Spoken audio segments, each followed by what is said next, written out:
আমাদের ভোর হলো, এই লঞ্চেই সকাল হলো, সূর্য উঠলো লঞ্চের মধ্যে। জীবনের প্রথম লঞ্চ যাত্রা। আমরা 8 জন সহযাত্রী একসাথে আছি। একজন একজন করে আমরা 8 জন এসে পৌঁছে গেছি।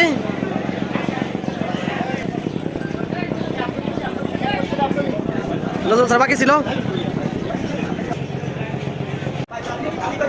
আমরা নেমে পড়বো এখন সুন্দরবন 14 থেকে। আমরা কুয়াকাটার উদ্দেশ্যে নেমেই রওনা দিব। শেষবার দেখে নিচ্ছি, এবার আমরা রওনা দিয়ে দিলাম কুয়াকাটার উদ্দেশ্যে। প্রথমত দৃশ্য আমরা আপনাদেরকে দেখলাম। আসলে ওই দিন আকাশটা অনেক সুন্দর ছিল, আমার কাছে অনেক ভালো লেগেছিল। হয়তো অল্প সময়ের মধ্যেই কুয়াকাটা এসে পৌঁছে যাবে। কুয়াকাটার কিছু দৃশ্য আপনাদেরকে দেখাবো। কুয়াকাটা সমুদ্র সৈকতের কাছে এখন আমরা আছি। অলরেডি এসে পৌঁছে গেলাম কুয়াকাটা সমুদ্র সৈকতে।